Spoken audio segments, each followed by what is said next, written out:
A Virginia prison is in the hands of the inmates. The terrifying escape frees 6 killers from death row. We're just entering base turn to south. As the men run free,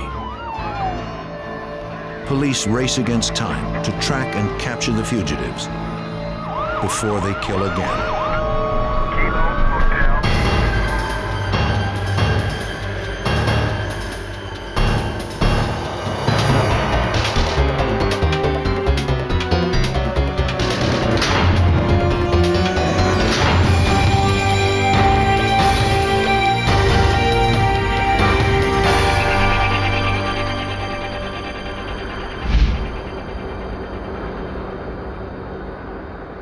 Mecklenburg Correctional Center is the pride of Virginia's prison system.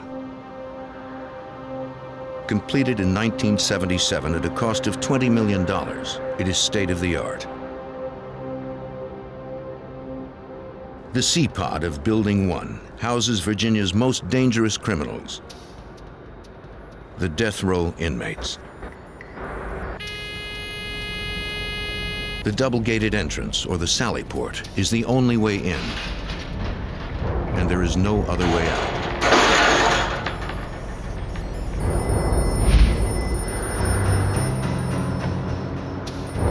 Officer Ron Sawyer is informed a bomb has been found in C-Pod.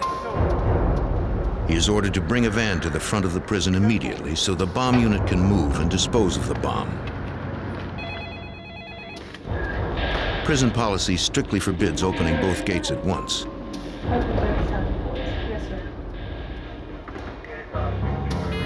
But this is a matter of life and death.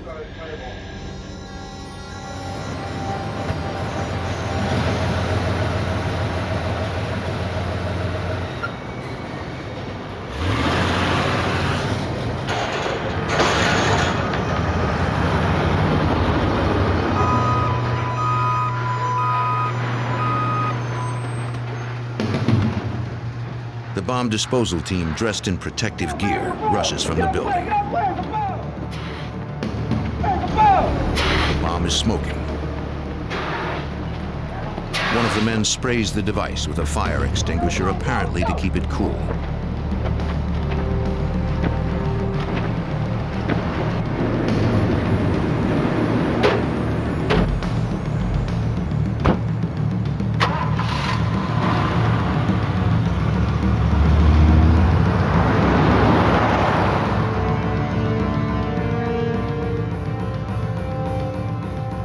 The greatest crisis in Mecklenburg's short history has been resolved through the quick actions of a few brave men. The bomb is safely outside the prison gates. But the crisis is only beginning. What seemed like a bomb evacuation had actually been an escape. The guards are now captives, and 6 of Virginia's most notorious killers are free. A big manhunt underway for 6 convicted murderers who broke out of a state prison in Mecklenburg County, Virginia during the night. The inmates were all on death row. The 6 overpowered guards with homemade knives and drove out with a prison van. As news of the escape spreads, it sends shockwaves through the state's law enforcement authorities. It is the first time death row inmates have escaped in U.S. history. In this program, some of the names have been changed.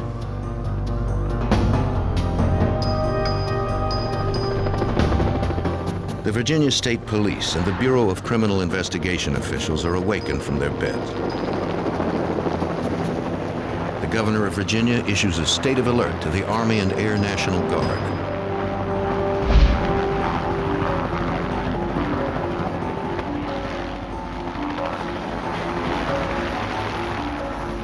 The director of the investigative division of the state police, James Lettner, is brought in to supervise the investigation. The governor was extremely concerned for the safety of any citizens that these escapees might come in contact with. He had been briefed on the background of these individuals. He was aware that each one was awaiting execution for murder or mass murders, and he was extremely concerned that we apprehend these individuals as quickly as possible. We've got 6 guys on the street now. Investigator Lettner arrives after the killers have been on the road for over 30 minutes. He immediately establishes a search perimeter. Because the inmates are driving a prison van, police will increase the search area every hour.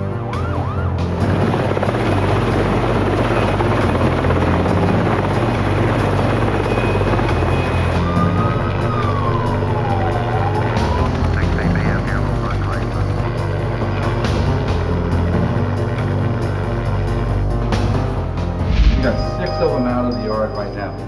Okay, guys, I assume you're in total lockdown. We're in lockdown now. We're in lockdown. We're starting to get a final head count on everything. Have you got a head count yet? Lettner meets with the warden to learn about the men who escaped. Let me tell you, it's been about a month and a half. The news isn't good. We get mad. We got a couple. The 6 fugitives have been convicted of killing a total of 17 people.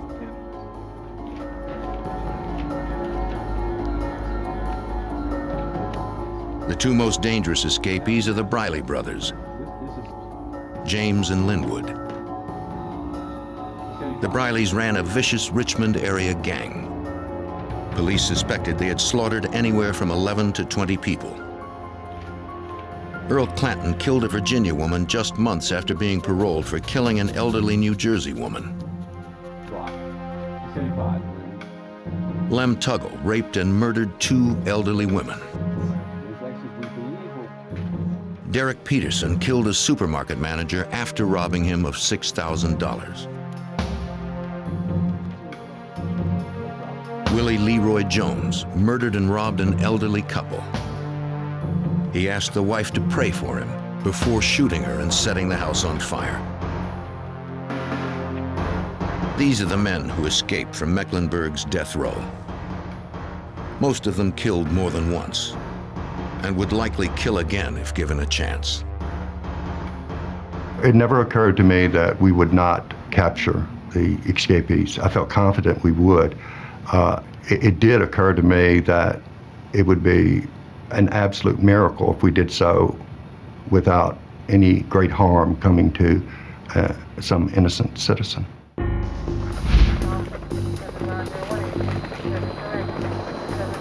A full-scale manhunt is in effect.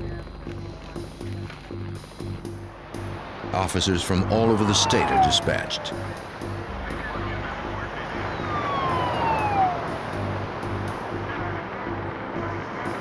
Roadblocks and barricades are set up.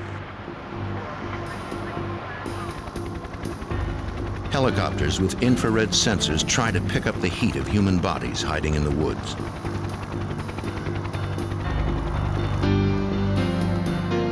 Police know the longer the killers run free, the harder they will be to recapture.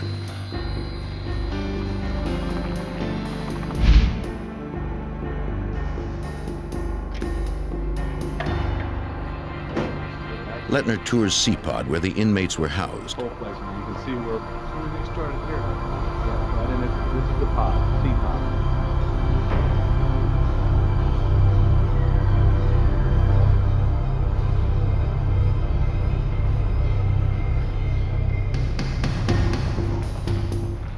Officers conduct a search of each cell. They find no clues to where the escapees might be heading, but they do find some makeshift weapons. The inmates were very clever in both manufacturing and concealing weapons in their cells. One search that we conducted revealed a table leg that had been used to conceal a hacksaw blade, one shank, and some other contraband.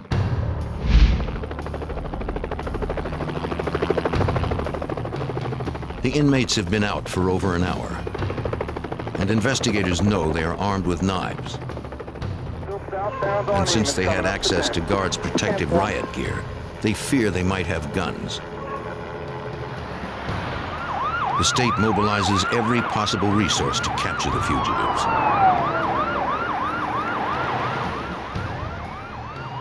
A death sentence already hangs over each of the escapees. These men have nothing to lose. Officers comb the perimeter, searching for any sign of the killer's trail. This is Cochran right here. They find nothing. They're going north. I'm assuming they took 9. With no clues outside the prison, Lettner hopes the guards can tell him where the inmates have gone. Let's go out here. Come on, let's go.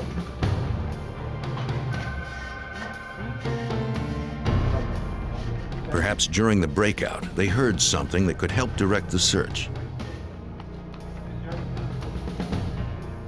The inmates never spoke of where they were headed. Cooperate fully. The guards know nothing. Everything about this. How would you like to do this? Let's start. The guards' lack of information makes Lettner suspect they may have helped the prisoners escape. From his years of experience as an investigator for the state police at other prison incidents, Lettner knows that prison guards can be susceptible to bribes.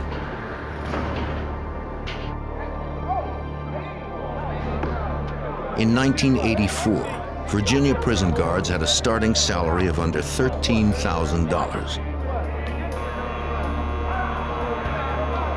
Even college campus police were paid more. Guards complained they were often assaulted by the inmates. The intimidation and low pay affected their morale.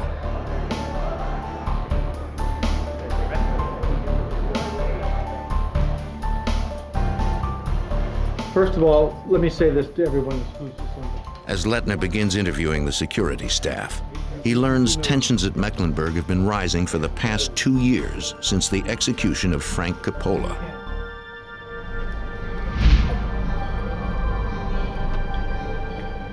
Convicted of beating a woman to death in a robbery, Frank Coppola steadfastly maintained his innocence. But after being on death row for 5 years, he stopped his appeal and asked the court to execute him. Coppola's execution signaled a controversial change in attitude. He was the first man in Virginia to face the electric chair since the death penalty had been reinstated 6 years earlier.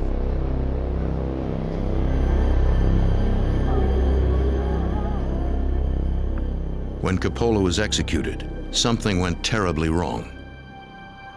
His head and one of his legs caught fire.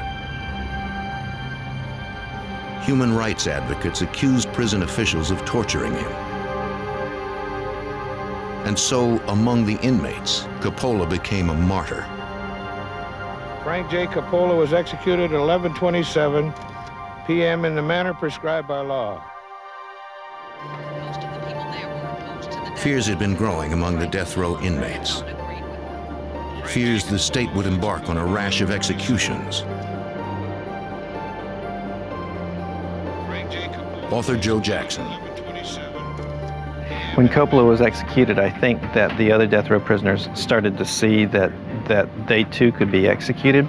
Beforehand, appeals had dragged on. All of a sudden, here's this guy that all of the other death row prisoners look up to, and he's the first to go. And at that point, the other death row prisoners said this could happen to me fairly quickly.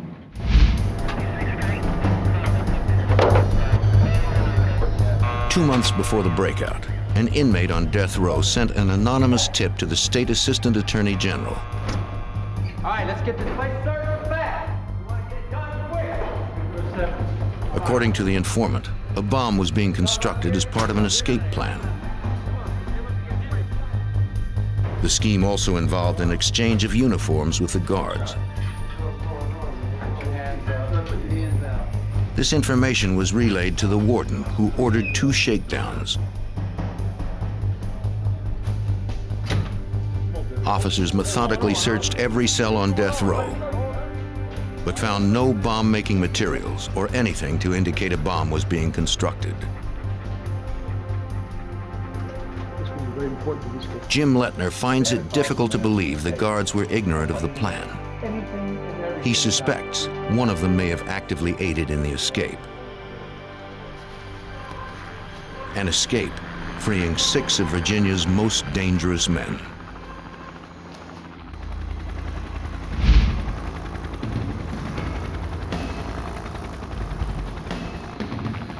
Over an hour after the escape, police in Western Virginia mobilize and search the area around Mecklenburg's prison in a hunt for 6 escaped killers.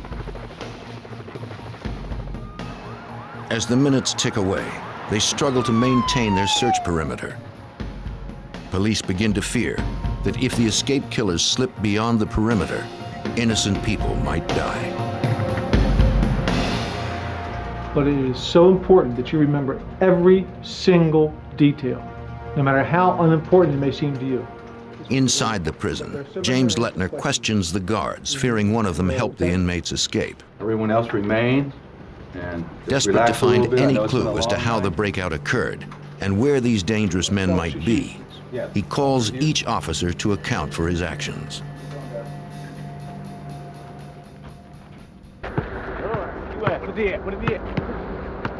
As Lettner questions the guards, he begins to understand how the escape unfolded.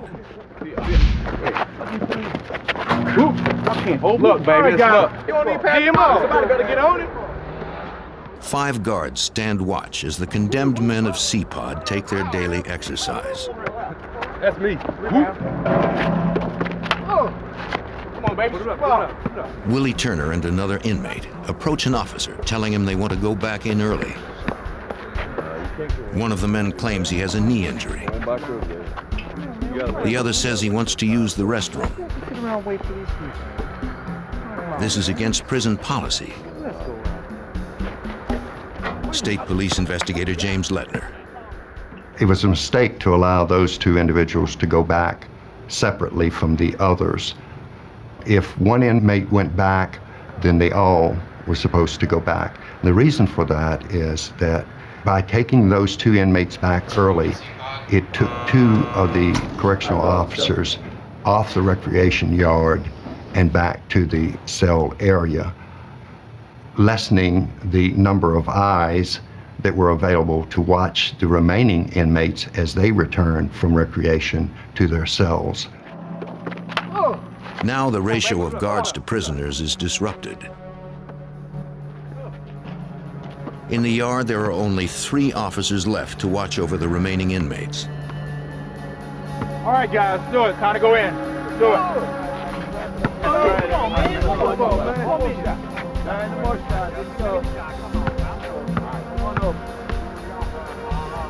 The other inmates are escorted to their cells. The guards seem unconcerned they are outnumbered 3 to 1.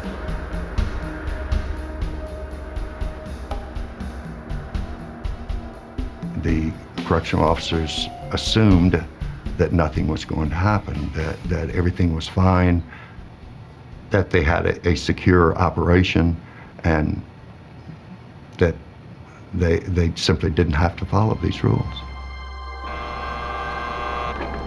Had they been more vigilant, they would have noticed a plan is already in motion. A plan whose success or failure depends on one man, Earl Clanton. The plan also relies on the guards' complacency.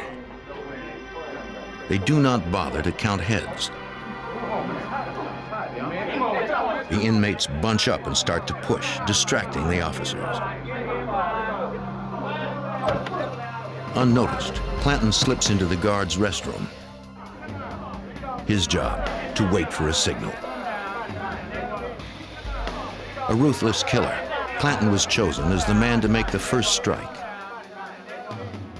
In 1980, he stabbed an elementary school librarian 8 times in the head. He then took the belt from her coat and strangled her to death. Because they didn't count heads, the guards have no idea Clanton has disappeared. Lettner's report would later indicate this was a breach of security protocol.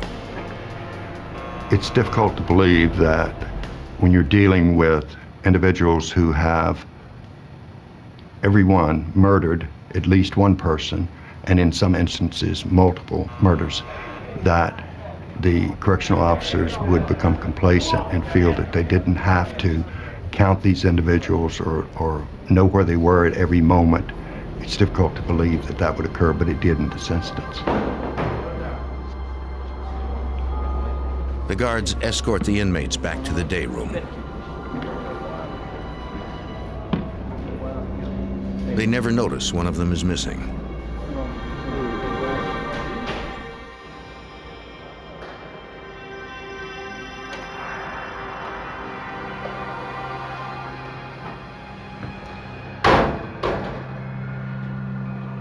A guard tries the restroom door, but it's locked. The locked door should have sent up red warning flags. In such a situation, prison policy dictates they should call maintenance and all inmates be placed in their cells. But the guards don't do that.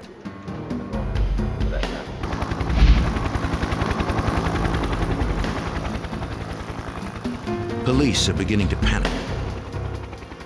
It has been nearly 2 hours and the fugitives have not been spotted. The officers are now working a wide perimeter. They know the larger the perimeter, the easier it is for the inmates to slip past them.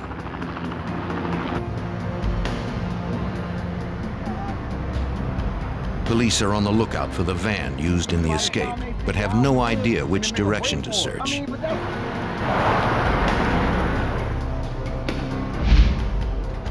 Warden, could I talk to you? James Lettner continues his investigation by questioning Nurse Rose Clark.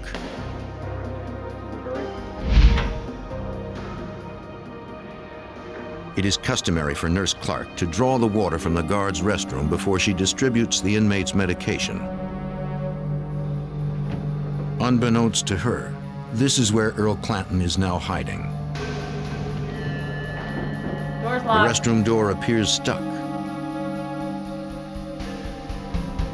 Nurse Clark notifies the guard. He acknowledges the problem, but does nothing.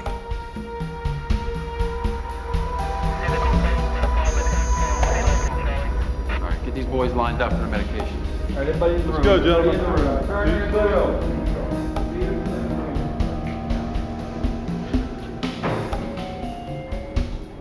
Nurse Clark decides to distribute the medication without water, as she has done in the past. As she is making her rounds, one of them complains his toilet is clogged. He creates a diversion, distracting the guards from what is really going on.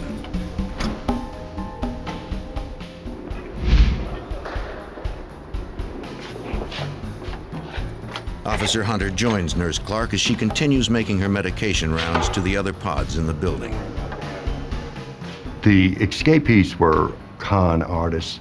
They were shrewd in the ways of the street and how they could get around these correctional officers. They had observed from the moment that they entered the institution that certain rules were not being followed, and it played right into their hands. At Mecklenburg, Building 1 is broken up into 3 pods, A, B, and C. C pod is divided into 2 sections, with a control booth separating the sections. Certainly. Officer Hughes? Please. The man who controlled C pod was Rick Hughes. Electrically activated locks give Officer Hughes control over who enters and leaves death row. Does the control door?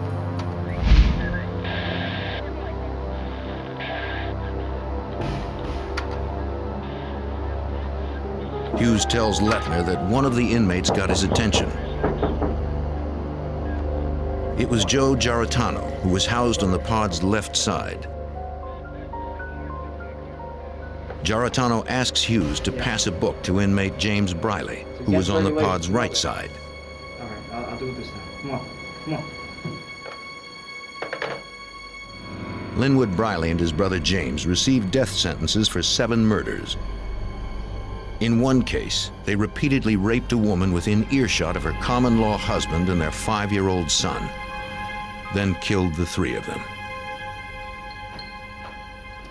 Officer Hughes leaves the door to the control booth ajar, as the prisoners had seen him do dozens of times before. He has no idea the inmates are already arming themselves with knives. There was a fellow by the name of Willie Turner. He was kind of a genius as far as figuring out how to make weapons from the things around him in the prison cell and how to hide them. And he would basically strip metal from around the toilets or the sides of the door or something like that, and sharpen it and make a knife out of it. Convicted of killing a jeweler in 1978 and sentenced to death, Willie Turner never finished 5th grade, but he learned to read and write in prison. He claimed to have made a key for every cell he ever occupied. The guards suspect he is behind the plan to escape.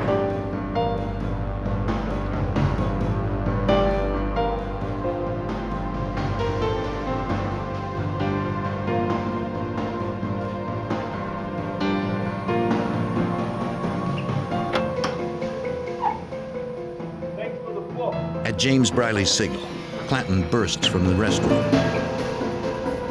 He hits a button on the control booth, releasing the other inmates.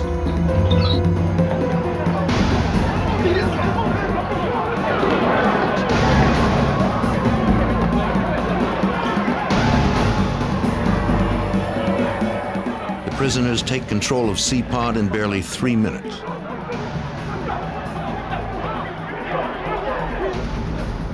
Each of the guards relate how he had been taken hostage and stripped of his uniform.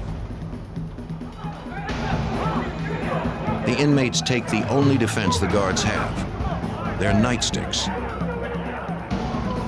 along with their watches, rings, and money.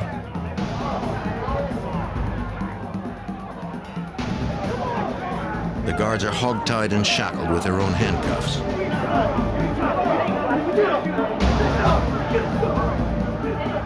Blindfolded, they overhear the inmates discuss how they need to capture someone in authority. It's one at a time. Everyone else just relax.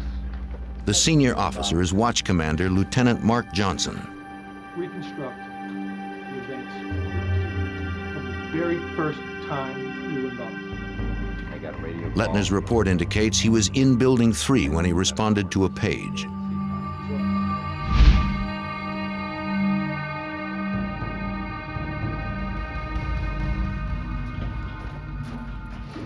Building 3, located on the opposite side of Mecklenburg, houses the shipping department. Lieutenant Johnson, please call 161. Lieutenant Johnson, 161. Lieutenant Johnson is asked to call the extension of the C-Pod day room. The phone is answered by one of the guards held hostage. Lieutenant Johnson has no idea the guard is being held at knife point. C-Pod left. Need you right away. The guard tells Johnson he needs help with inmate Giarratano, who he says has been wounded in an altercation. Lieutenant Fisher, Lieutenant Johnson, come in, please.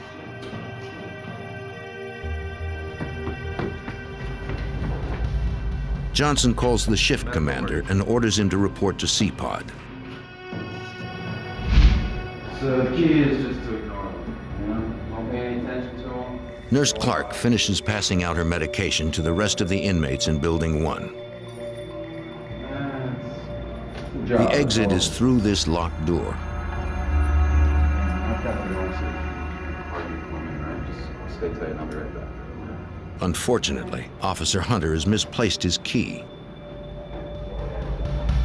He decides to return to C-Pod, unaware it is now in control of the inmates.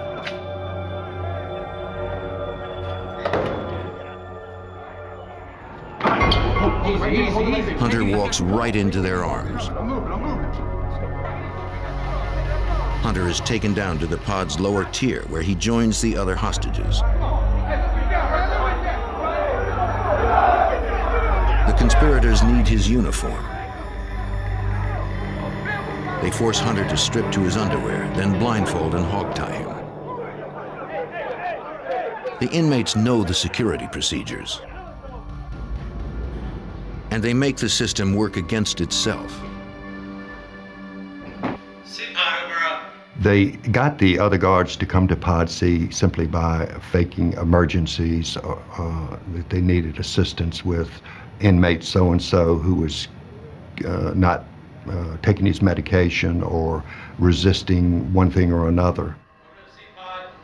By creating the illusion of a fellow correctional officer in trouble, the inmates lure other guards into C-Pod one by one.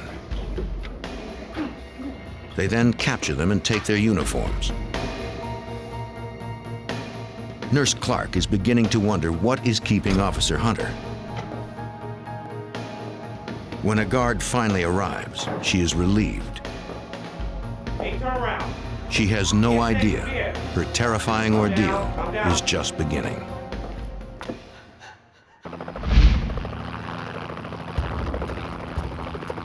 In Western Virginia, 6 convicted killers have escaped from death row and have been on the loose for over 2 hours. Investigators have no leads to their whereabouts. Police are frantically searching a wide perimeter. Using every resource available, they struggle to maintain it, desperate to contain the inmates.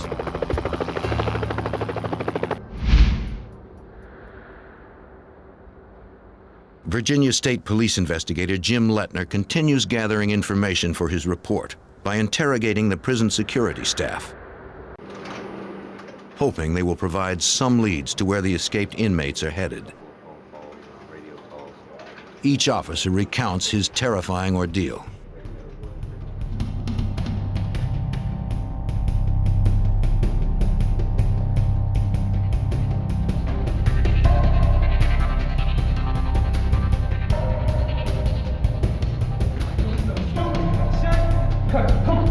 One by one, they are taken hostage.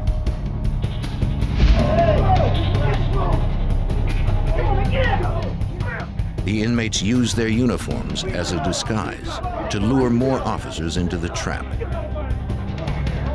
The guards tell Lettner James Briley wanted to kill some hostages. Guards in here. I think we wanted to kill a few of them. There were too many, Briley said. He was afraid they would become unmanageable. Willie Turner, one of the inmates, talks Briley out of it. They had agreed there would be no murders. Derek Peterson returns with Nurse Clark.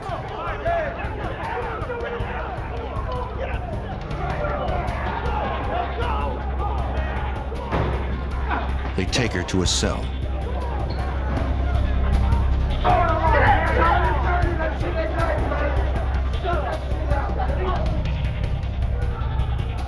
Nurse Clark is alone when Earl Clanton appears. Clanton had been convicted of killing 2 women, and now he has his eyes on Nurse Clark. Surrounded by convicted killers bent on freedom or revenge, the security staff doubts they will live to see morning. The screams of Nurse Clark stir them to anger, but they can do nothing. Linwood Briley joins Earl Clanton. As they begin to molest the nurse, Wilbert Lee Evans stops the men.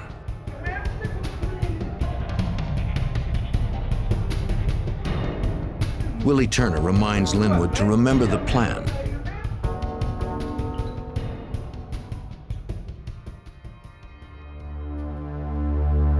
It has been 20 minutes since Lieutenant Johnson received a report about an emergency on death row.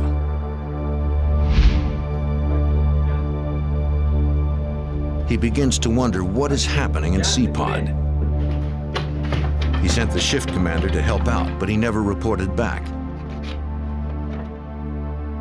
Johnson investigates the situation himself.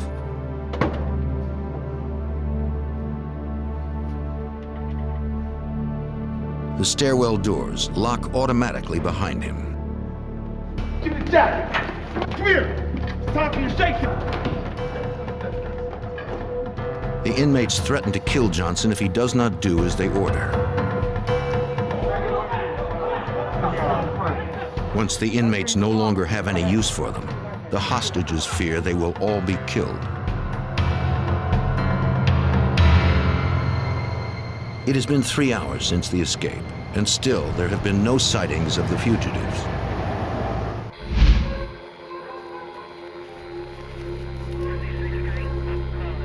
Authorities begin to fear they've slipped the search perimeter.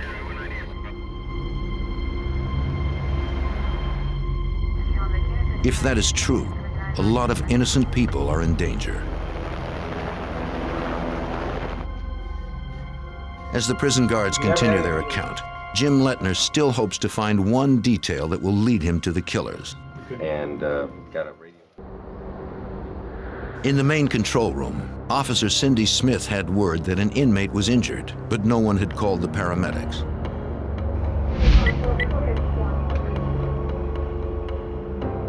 During the past hour, several officers and supervisors had gone up to death row. None had reported back. Officer Smith begins to worry. Main control room, Officer Smith. The inmates on death row have taken all the guards in CPOD hostage. Having all the uniforms and money they need, it is time to make good their escape and get out of Building 1.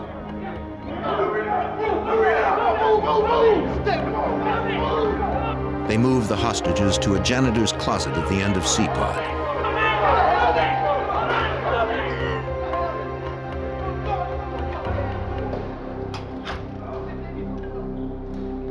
James Briley grabs a television set. Somehow he would have to pass it off as a bomb. Now that the inmates have control of CPOD, they have to get out of the building. At the center of Building 1 is a main control room which controls the door to the outside. The inmates have to gain control of this room. In the main control room, Officer Smith is still waiting word from the officers dispatched to CPOD. Officer Smith. Then she receives a call.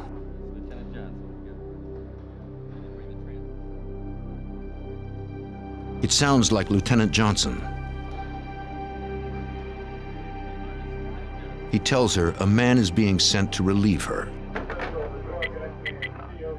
By having her supervisor, who was a hostage, call her and tell her that she would be relieved of duty by another guard.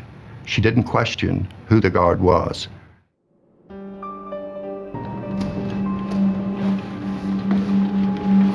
Peterson and Clanton, now dressed in guards' uniforms, head for the main control room.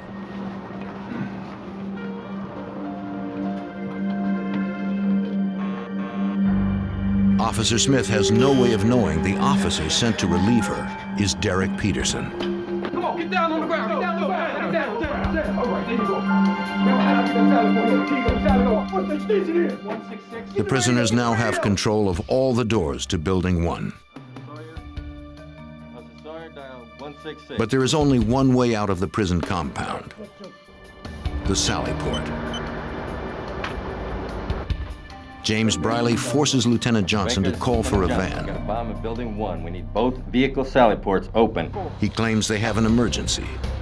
The van must be brought around to the main sally port. I'll stay back here with the doors for you. Willie Turner has an appeal pending and volunteers to stay behind and guard the hostages.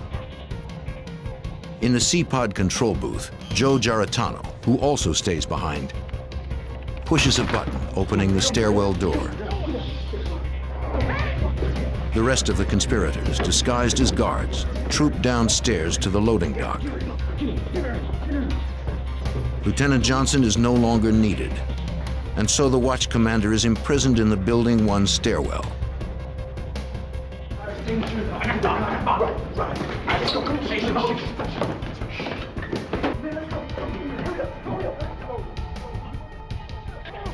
They leave behind one of their own in the control booth to open the door and let them out of Building 1. They lock Officer Smith in a closet.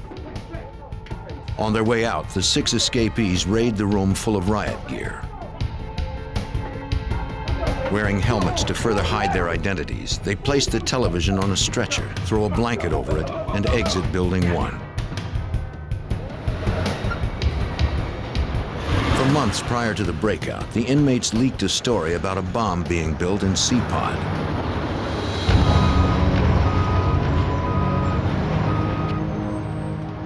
So when James Briley warns the officer in charge of the van that they have a live explosive device and it might go off, the terrified officer completely believes him.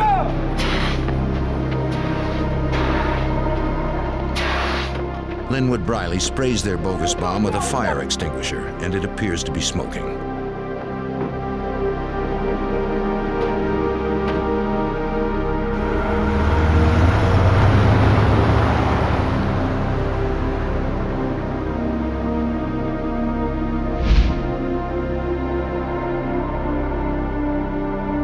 The escape has taken less than 2 hours to execute. And now, 6 vicious killers are roaming free.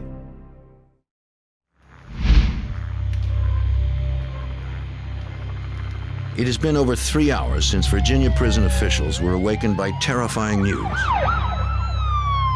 6 death row inmates have broken out of Mecklenburg Correctional Center, a state-of-the-art escape-proof facility. All police have is a widening search and no leads. James Lettner reports that none of the guards conspired in the escape. They are guilty only of errors in judgment. Each error by itself would not have been enough, but taken together, they enabled 6 condemned men to escape. The most pressing question on Lettner's mind is where the killers are headed. Between them, the 6 escapees have been convicted of killing 17 persons. They've been in and out of prison most of their lives. And now, they are free men.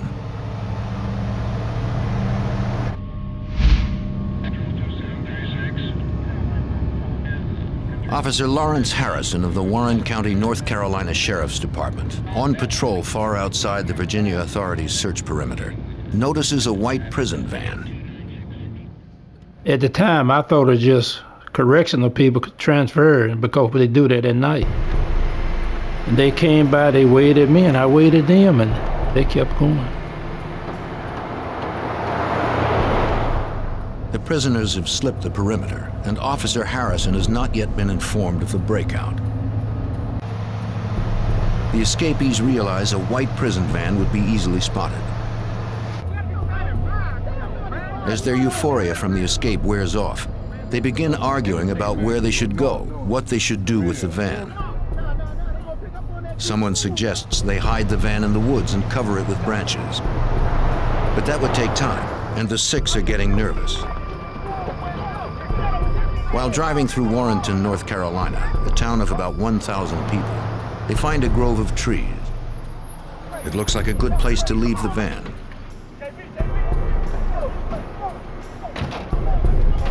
The escapees split up.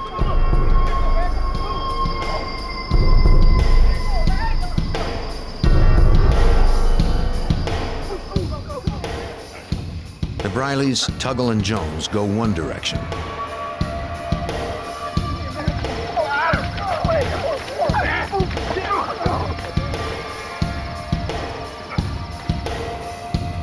Clanton and Peterson go another. The men get lucky, finding some sweat clothes hanging outside on a clothesline. They ditch their prison garb. While police continue to search the perimeter around the prison, the inmates are running free to the south of their search area.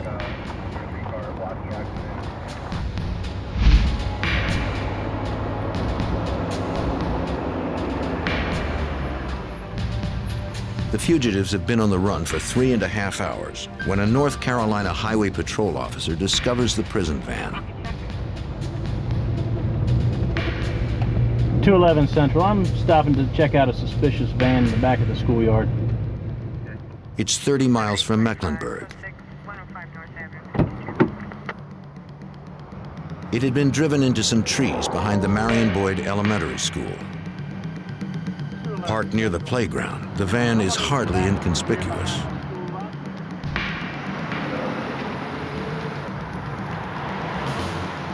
Officers from the Warrenton Police and Sheriff's Department approach the prison van.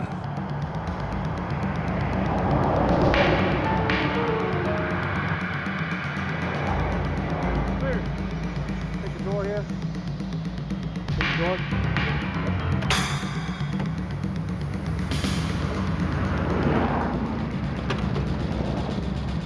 Investigators find the riot gear the prisoners used to disguise themselves, along with the television set they passed off as a bomb. Unfortunately, they find nothing to indicate which direction the escapees are heading. The riot gear can furnish a scent for the bloodhounds. Certainly. When we called around, we're going to call around a certain area. Okay. Yes, excuse me, sir. I think we might have a break. Back at the prison, Lettner gets word a hospital orderly had been carjacked at knife point by 2 men in uniform. Lettner suspects these were 2 of the escapees. The orderly is lucky to have escaped with his life.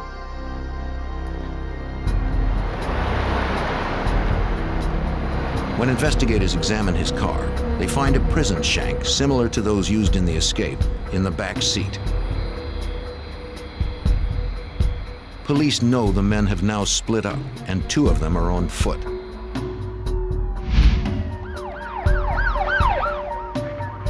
The Virginia State Police, prison emergency teams, and the North Carolina Highway Patrol take over a motel and set up a command post. Because the fugitives have crossed state lines, the FBI is called in. Special Agent James Trotter is awakened in the middle of the night. The phone rang. My wife answered it, handed the phone to me. It was Wayne Waddell, an agent down in Danville, Virginia, which covered the prison at Mecklenburg.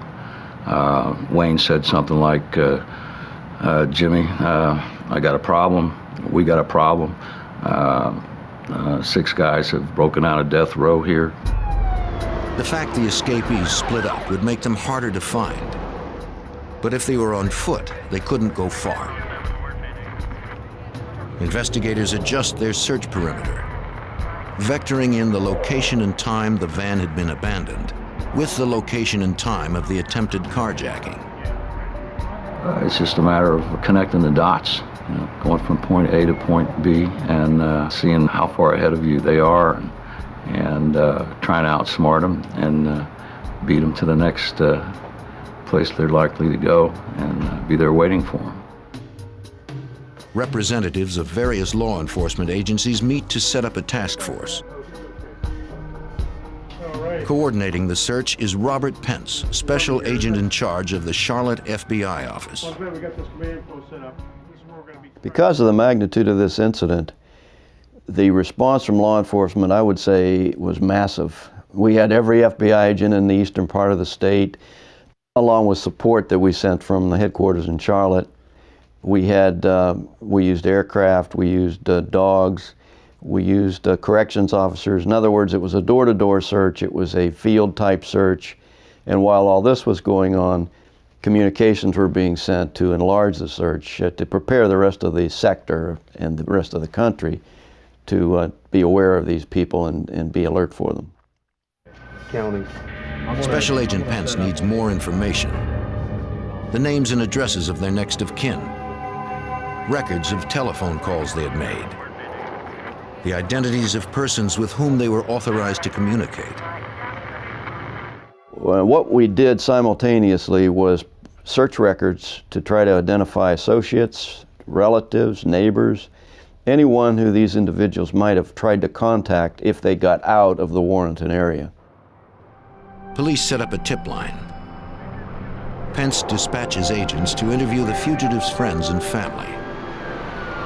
Not just to gather information, but to warn them that the killers are on the loose.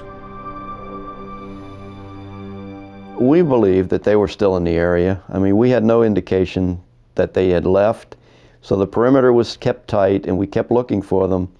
But thoughts or feelings creep into you that perhaps they did escape.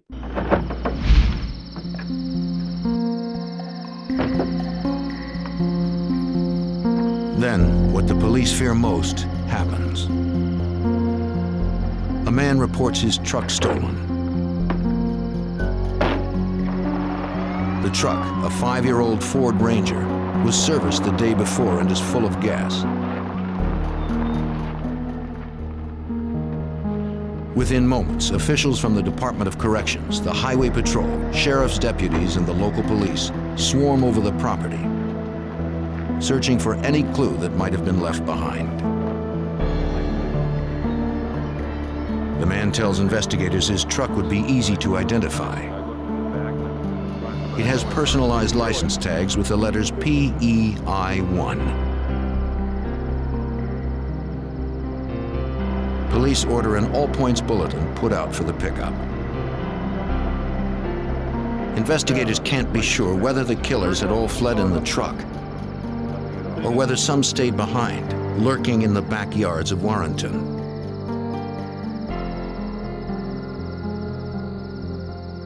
Special Agent Pence. So initially it was to try to contain them, and then it became a national search. So while all this was going on, while the physical search was going on, communications would be sent advising the rest of the country about what happened here, that we had the largest breakout of death row inmates in U.S. history, and we needed to apprehend them very quickly. The new perimeter has just been shattered. Now that the escapees have a vehicle, the search area extends for hundreds of miles up the East Coast.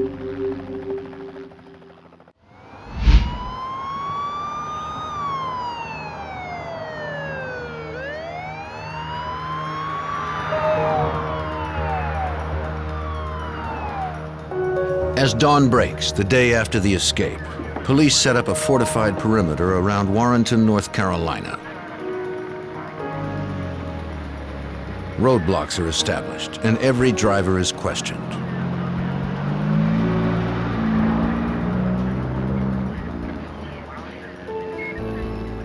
Search teams are organized.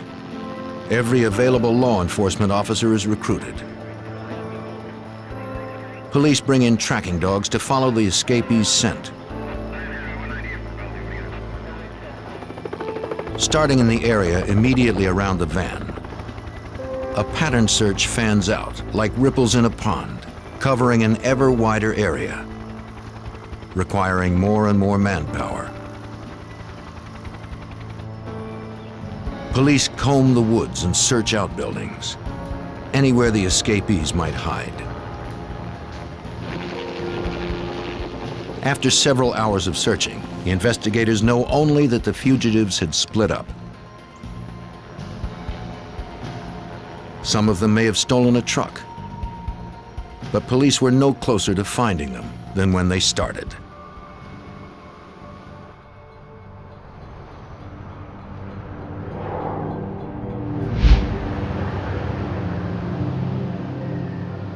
This morning, the residents of Warrenton, North Carolina, wake up to see helicopter shots of their town on the national news.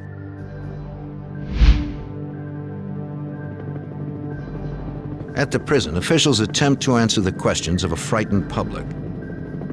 At this point in time, our primary concern is the recapture of the inmates who are at large at this point, and we are cooperating with the FBI, with North Carolina, with a number of other authorities in an effort to do that. Fred Patton, District First Sergeant in the North Carolina Highway Patrol. You could all but chart it like a fog bank as the fear rolled across the 4 counties from Warrenton outward. And as the sightings increased, people became more frightened. The fact that they were in their midst 6 people that had killed 17 folks, had murdered them, including a 5-year-old child. And among their rapes was a 76-year-old woman. They began to arm themselves. Warrenton residents scrambled to buy weapons and ammunition.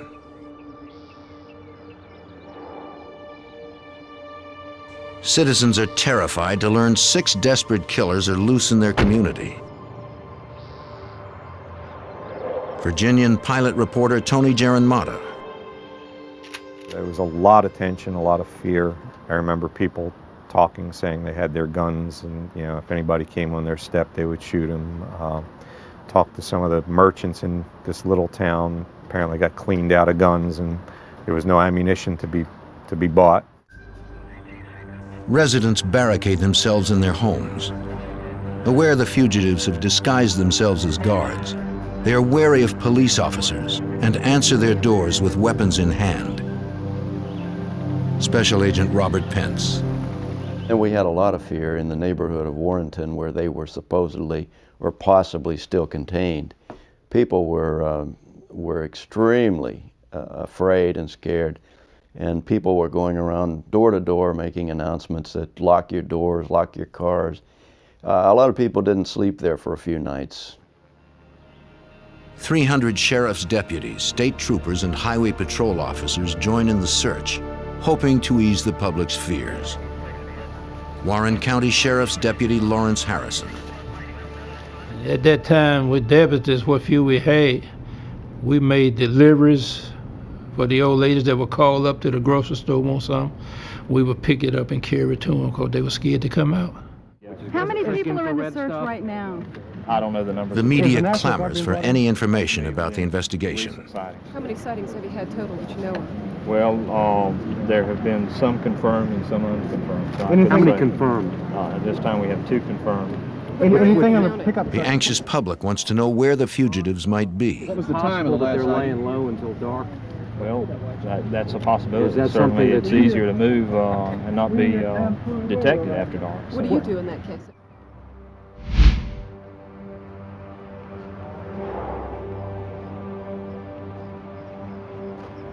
Earl Clanton and Derek Peterson traded the guards' uniforms for some sweat clothes.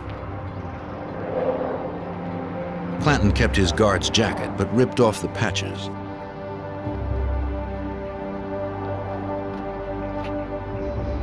The 2 fugitives walk into a coin-operated laundry. Having spent a sleepless night on the run, they are hungry and thirsty. They had just been to a convenience store where they bought a bottle of wine and some cheese.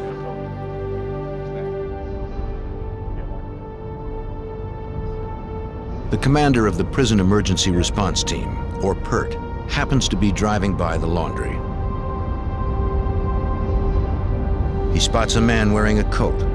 The coat is the same color and cut as a Mecklenburg Guard's uniform. Certain this is one of the escaped inmates, the officer decides to arrest him before he can leave the laundry. He hopes to catch him by surprise. Man, get out! Get out! Go! Go! Freeze! Let me see your hands! Turn around! Get your hands up! Come on, man! Come on, turn around! Make any move? Clanton and Peterson were out of prison for no more than 19 hours. They didn't go far.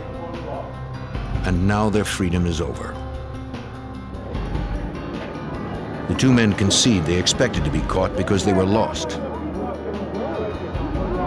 Turns out it was a convenient place to be arrested. The coin-operated laundry is only a half block from the county jail. They found 2 of them there. They thought maybe the rest of them would be there. So if we had fear before when the van was discovered, we had a tremendous amount of fear whenever 2 of them were apprehended right in town. So during that early 2 or 3 days, the mood was very serious, and the people were very concerned, very scared. We knew at that point it was going to be a complicated search because they weren't all looking out for each other and they weren't together. And maybe two of them were a little more half-hearted in this escape, and now we had to find the ones that really intended to go the route and where they were going. Investigators debate the possible whereabouts of the other 4 escapees. To Special Agent Trotter, the Briley brothers are at the top of their list. The Briley brothers killed repeatedly for no apparent reason. They killed women, they killed pregnant women, they killed little children, they killed grown men, and they killed in very brutal and grisly ways, and apparently had absolutely no remorse for any of the crimes for which they were convicted. Trotter fears that, unlike Peterson and Clanton, the Briley brothers won't give up without a fight. Police are in a desperate race against time today to find 4 killers who they fear may kill again.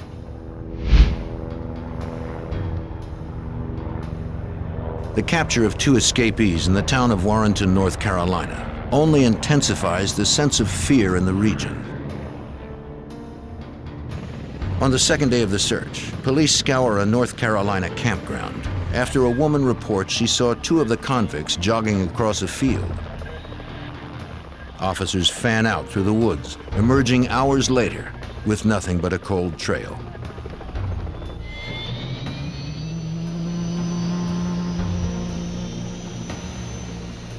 Sightings of the escaped death row inmates are coming in from throughout North Carolina and Virginia. Each call has to be checked out. Fred Patton, District 1st Sergeant in the North Carolina Highway Patrol. It was like the dam breaking. First of all, there was a drip, and then there was a minor fluctuation of calls that we would receive as far as sightings were concerned. And then the dam broke, and sightings were coming in by the hundreds. And of course, by that time, we had mobilized enough people and had them spread out to the point that we could respond to the sightings within a short period of time. And that this is what we wanted to do. Investigators suspect the escapees may have left the area, but they cannot be sure. The manhunt continues in and around Warrenton. But these fellows are very smart. They know what they're doing, obviously.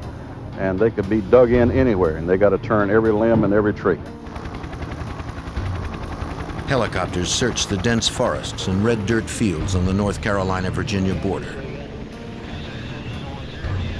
Police patrol the waterways and abandoned houses and stop traffic along all roads and highways looking for 4 dangerous men. Police continue to get tips. Special Agent Robert Pence. So a lot of those tips were scare tips, they were fear tips, they weren't helping a lot. And I don't believe that any of the calls really materialized as far as giving us direction about where these fugitives might be. But I do think it gave the citizens a conduit to really vent some of their fears and concerns. A manhunt sweeps the forests and swamps. All day long they search, growing more miserable by the hour. They run out of insect repellent in Warrenton and have to send out for more. The officers endure difficult conditions, all to no avail. Officer Lawrence Harrison responds to several sightings of the fugitives. Everybody in the whole county has seen them once we get there. And I don't know how many bloodhounds we didn't have here. They would say, I saw him run across the road down here. We take the bloodhounds down there, turned out nothing. And they said, I saw him run down there. We take the bloodhounds down there. And sometimes we probably running them guys. We did see some guys run across the road, but it wasn't the Briley brothers coming from the liquor store and the marijuana patch.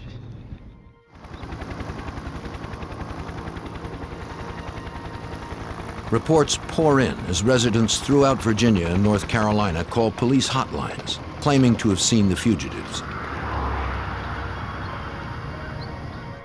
The governor of Virginia posts a $40,000 reward for information leading to the fugitives' capture.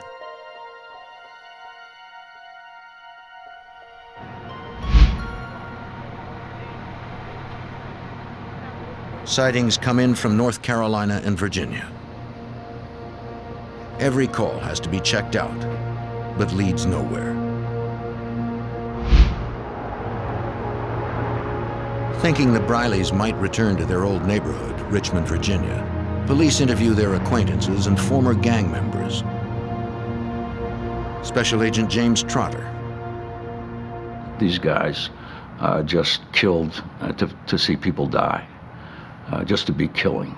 And I think that's why the Richmond community, upon learning that they had escaped, particularly the areas of Richmond which they frequented in the past, the people were terrified. Their own parents were terrified, not for them, but of them.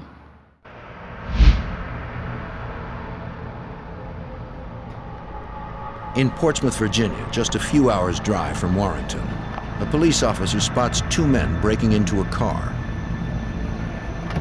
Hey, police, what are y'all doing? See some hands. See some y'all. Let me see your hands. Step out from behind the car. Step out from behind the car. Let me see your hands. Good.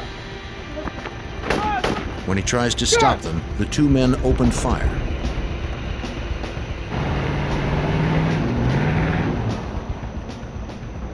One of our officers saw Linwood Briley in the 1800 block of Elm Avenue, but then he lost sight of him. And shortly before 9 o'clock, another officer spotted Linwood Briley and James Briley here at Elm and Lincoln. Apparently they were tampering, or appeared to be tampering, with an automobile in this area. As soon as they saw the officers, they ran.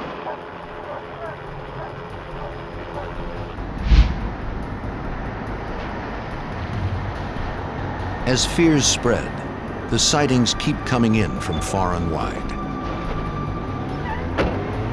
If the escapees did steal a pickup truck, they could be anywhere. The missing vehicle had enough fuel to get past Richmond. Hey. Yeah, he's right over there. On a hunch the fugitives might head north, agents begin interviewing gas station attendants just north of Virginia's capital. Some black guys in a pickup truck? One attendant remembers seeing a pickup truck with one white man and three black men. Investigator Jim Ledner. I was absolutely convinced that at least two of them, and perhaps four of them, were capable of murder or any other crime, and would eventually commit other murders if they remained on the street. Having lost their perimeter, investigators scramble for clues to where the fugitives might be headed. They focus their attention on the leaders of the gang. They begin by examining a log of phone calls made from death row. The log indicates the Briley brothers made a number of calls to the Philadelphia area.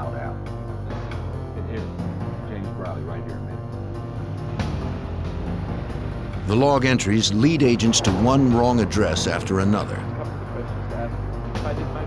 They begin to suspect the Brileys entered false phone numbers. Michael Carbonell is a supervisory special agent with the FBI in Philadelphia. Based upon all the negative investigation we had conducted, I felt that those numbers were not right. In other words, they were not telling the guard which number they were actually calling. Investigators subpoena the toll records corresponding to the phone on death row. When they compare it to the handwritten log, their suspicions are confirmed. The phone company's records show the actual numbers the Brileys called. Agents now have over 50 good numbers to investigate. Okay, the only other thing we had was maybe mail.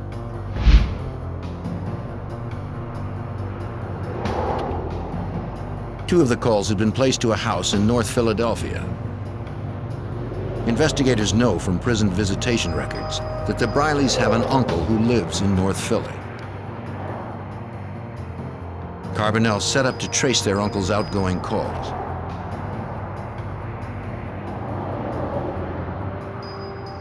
I didn't think that the Briley brothers would be staying with him, and I didn't want to hit his house until we were absolutely sure that they were here.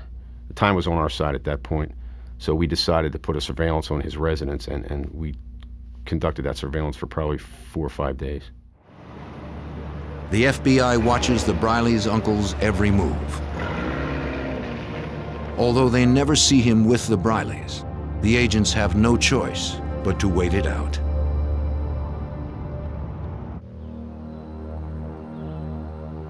As the FBI chases every lead on the fugitives from Mecklenburg's death row, they get another break hundreds of miles from Virginia. Lem Tuggle and Willie Jones took 8 days to make their way to Woodford, Vermont, a little resort town just south of the Canadian border. The men had spent the night in the woods. They decide to try and make it to Canada. The two fugitives have a problem. Their stolen truck is low on gas and they need money. Tuggle leaves Jones and drives back to a souvenir shop he had visited 3 days before. Oh, hiya. Diet Coke. Waiting for the right time to make his move, Tuggle asks the owner for a soda. And there will be anything else for you, sir? Yes, ma'am. Drawing a hunting knife, he demands all the money in the cash register.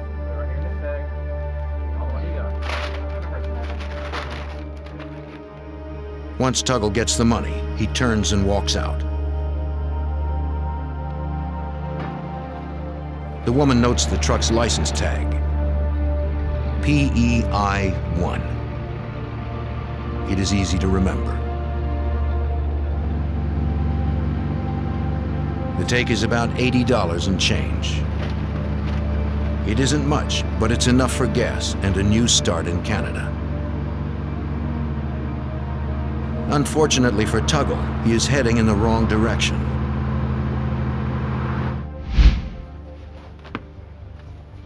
Ronald Wunderlich has just woken up and is about to head off for an all-night job guarding a nuclear power station. When he hears the report of a robbery at the Woodford gift shop. Wunderlich is a constable in a town of only 300 people. His Ford Escort doubles as his patrol car. In Stamford, Vermont, it seems unlikely he'll have to engage in any high-speed chases. Trooper Daniel Begiebing also hears the report. The dispatcher says that the suspect was last seen driving east on Route 9.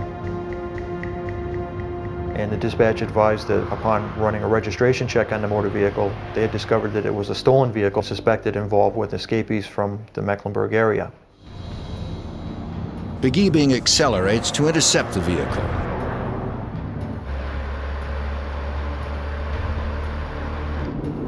Wunderlich is driving out of Stamford when he spots the suspect vehicle coming right at him on the wrong side of the road.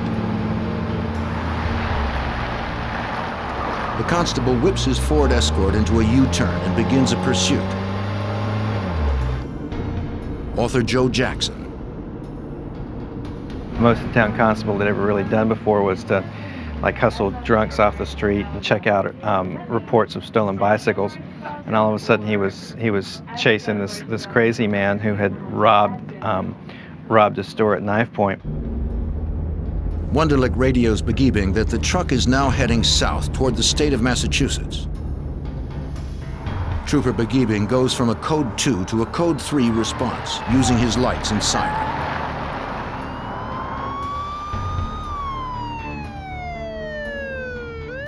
I was accelerating around probably 80 or 90 miles an hour to try to meet them, to make up some time and distance before he got north to the intersection of Route 100 and Route 8.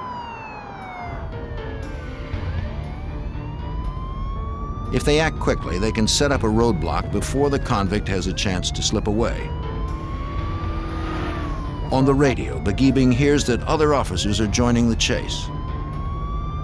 Wunderlich advises him that the vehicle is turned around and is proceeding north on Route 100.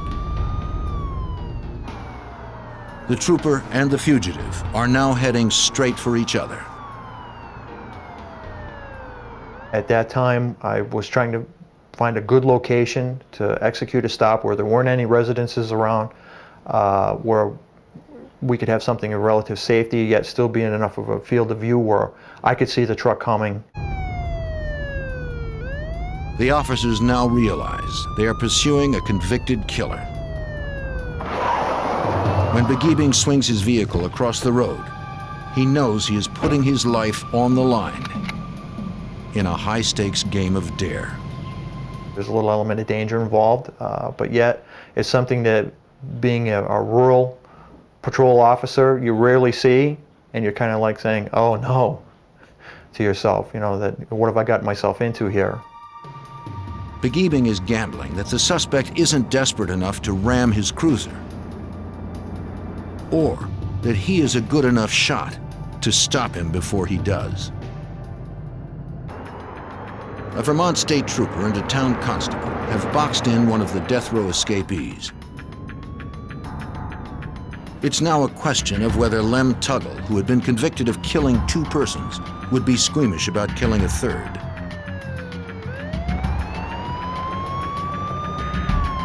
Weighing his options, Tuggle pulls over and stops.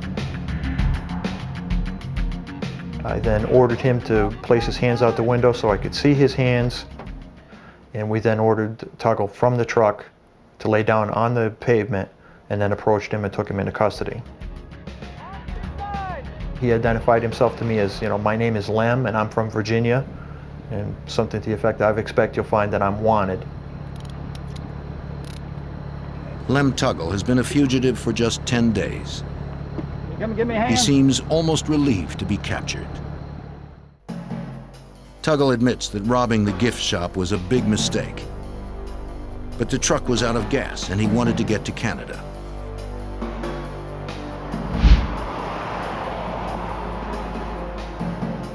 The next day, an unusual call comes in to the Vermont State Police. State Police Derby. The man gives the dispatcher his name.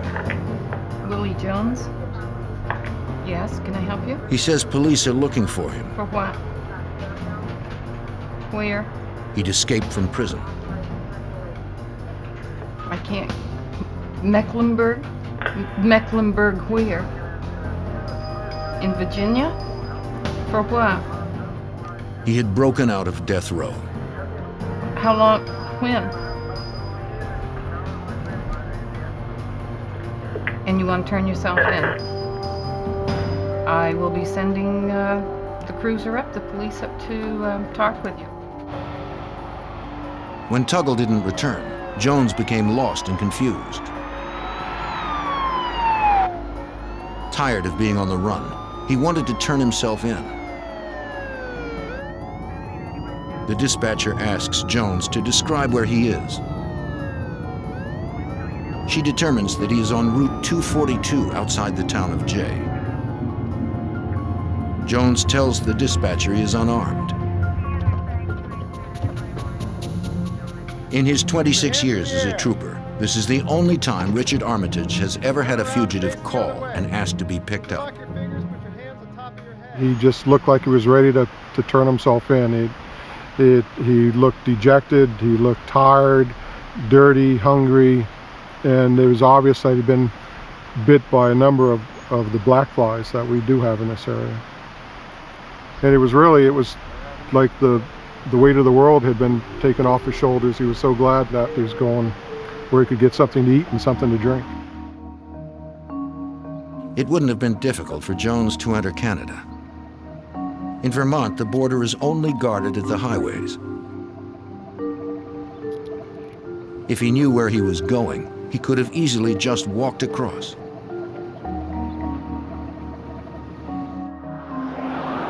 But Jones gave himself up just 5 miles from the Canadian border. Author Joe Jackson believes Jones may have been overwhelmed by his newfound freedom. They live most of their adult lives in prison. I mean, prison is their world, and so they're able to figure out how the prison world acts, but they're not able to figure out how the free world acts. They fit in the prison world. They don't fit in the free world. With 4 of the 6 fugitives captured, only the Brileys, the most dangerous killers, remain at large. With their well-known history of vicious murders, the 2 remaining fugitives seem to be everywhere. Sightings come in from as far north as Montreal. In Richmond, Virginia, where the brothers went on their bloody rampage, everyone locks their doors.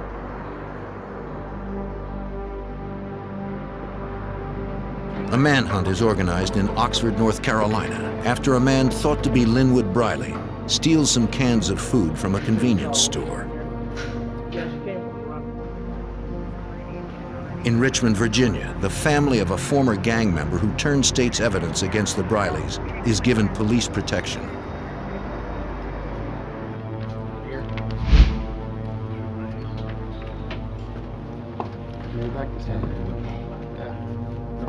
Investigators question Lem Tuggle for clues to the Brileys' whereabouts. Tuggle tells police how the escapees wandered through Warrenton looking for a vehicle they could steal. They hot-wired a pickup truck and took off. Tuggle tells them the Brileys had never been in Portsmouth or Richmond. He says they didn't kill anyone while he was with them. After stealing the pickup truck in North Carolina, they drove north to Philadelphia. They burned the guards' uniforms in a trash can. According to Tuggle, the Brileys claimed they arranged for someone to meet them with clothes and a gun. Tuggle further recalls that James Briley stuck one of the guards' badges into a tree in Philadelphia's Hunting Park. He and Jones then headed north towards the Canadian border. Tuggle claims they even stopped and asked 2 state troopers for directions to the New Jersey Turnpike. There they were, driving along, 2 escaped convicts from a maximum security prison. Wanted by the FBI and law enforcement agencies in several states. But apparently no one noticed them. Tuggle says he and Jones eventually parted company at a campground when he left to rob the gift shop.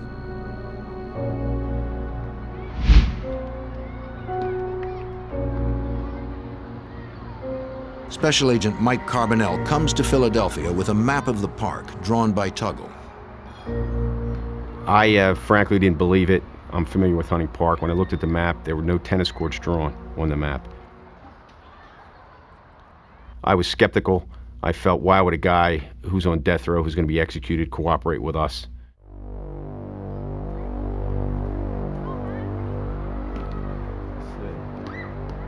Searching the trees, investigators find the guard's badge. This confirms Tuggle's story. I was stunned. I didn't believe it. But the proof is in the pudding. The badge was there, and then we knew that they were here. The FBI knows the Brileys have an uncle in Philadelphia. They believe the 2 fugitives will probably contact him if they haven't done so already. Special Agent James Trotter. They set up a surveillance and sat there for days, nothing. He would call me and report. He would say, the guy's not doing anything, nobody's coming or going.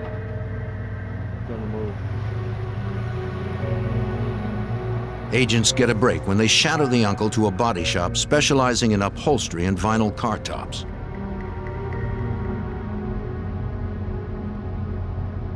Days earlier, a woman in New York notified police she received a call from James Briley. The call originated from this garage. Its owner, Dan Latham, had been introduced to the Brileys by their uncle using false names. He called them Lucky and Slim.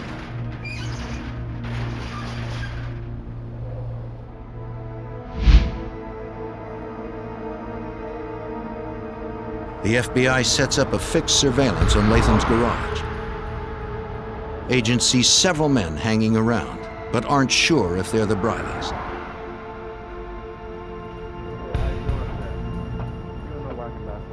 They send in an informant from the neighborhood to try and confirm an ID. He was a street-type guy who was very sharp, could really maneuver in that environment. We sent him in there. He actually talked to James Briley. He came back out, met with us. He said, "I think it's him." A tattoo on the suspect's left arm further confirms the ID. Agents believe they have found James, but they see no sign of his brother Linwood. They wonder whether to go in and arrest one, or wait with the hope of getting both. But if they wait, Virginia's most notorious serial killers might slip away.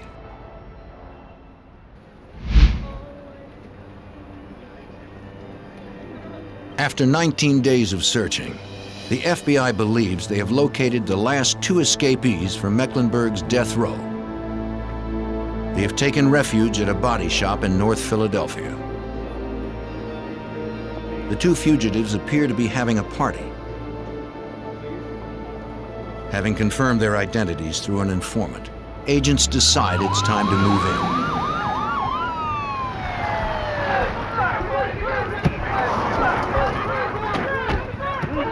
Garage owner Dan Latham is surprised by all the commotion. I myself was in the office on the phone, just taking it easy, and I heard some wheels screeching, coming to a halt, and I heard a lot of screaming. I looked outside, all I seen was guns, a lot of guns. Both brothers admit their identities and are led away in handcuffs. The nationwide manhunt is over. The last of the Mecklenburg Six are recaptured. They had been free for 19 days. For Sergeant Fred Patton, it is the end of a nightmare. When the Briley brothers were finally apprehended in Philadelphia, it was like the weight of the world had been lifted off of you, because I reiterate that these were bad folks. These were killers.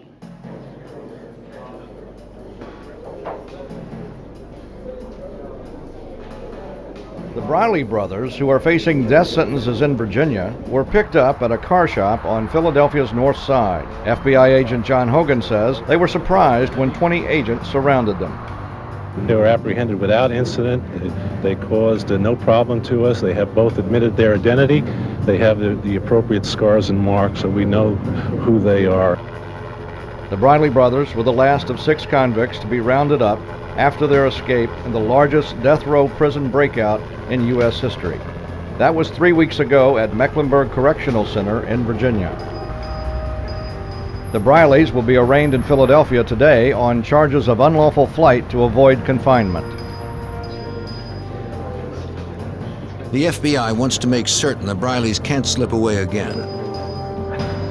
Special Agent Trotter arranges to have them kept in federal custody. In these unlawful flight cases, usually as soon as you catch them, you dismiss the federal warrants and leave it between the two states to work out getting them back to where they belong. The FBI's out of it. But we were able to keep these guys in federal custody long enough to have them return to Virginia through the federal system rather than having to go through state extradition proceedings. In the wake of the escape, Mecklenburg goes into lockdown. The governor of Virginia announces the firing of 5 guards. The warden and his security assistant are suspended without pay. An investigation by 3 independent consultants finds that conditions at Mecklenburg are highly dangerous and at times unmanageable. 2 months after the escape, riots break out at the prison. Using homemade knives, inmates stab 2 guards and take 6 others hostage. Author Joe Jackson.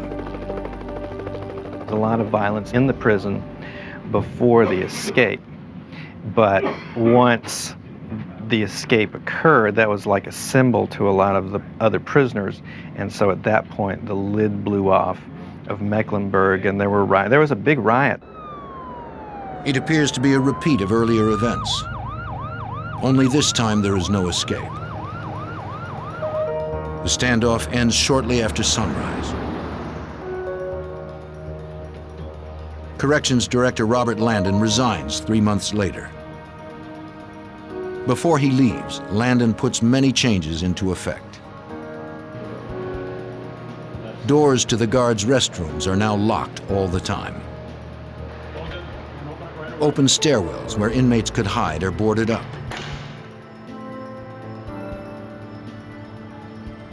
Stricter procedures are put in place. An interlock is installed on the main sally port, preventing both gates from opening at once. With these changes in place, Jim Lettner believes that such an escape could never happen again. Corrections were made to our institutions, both in the way jobs were performed, as well as new regulations that were instituted that makes our prisons more apt to be escape-free in the future. In October of 1984, as Linwood Briley's execution grows near, he is quoted as saying, "At least I had my 19 days." Briley is the second man in 22 years to be executed in Virginia. But in the aftermath of the escape, officials step up the rate of executions.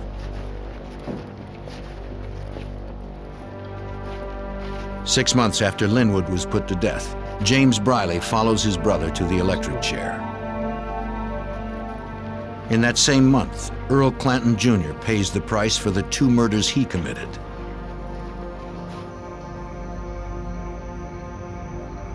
Derek Peterson, one of the first escapees to be recaptured, makes his final walk in 1991.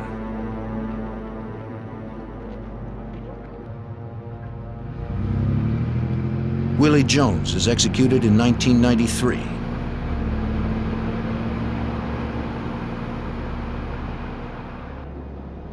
Willie Turner masterminded the escape, but he remained behind because he had an appeal pending.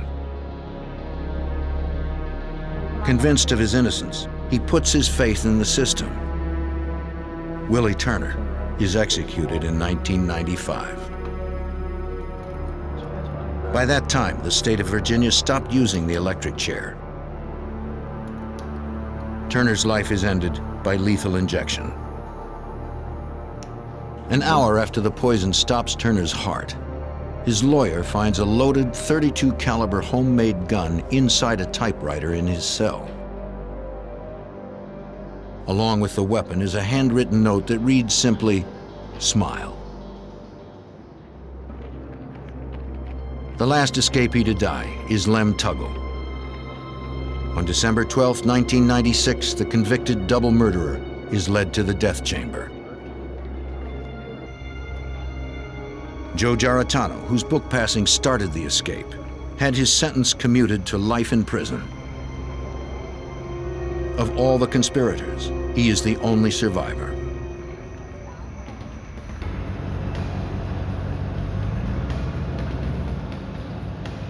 The escape of the Mecklenburg Six shocked and terrified the nation for 19 days. The coordinated efforts of police and law enforcement officials returned the men to face the ultimate penalty for their crimes. Since the escape, the Commonwealth of Virginia has executed over 80 people. State-sanctioned execution continues to be hotly debated in Virginia, America, and around the world.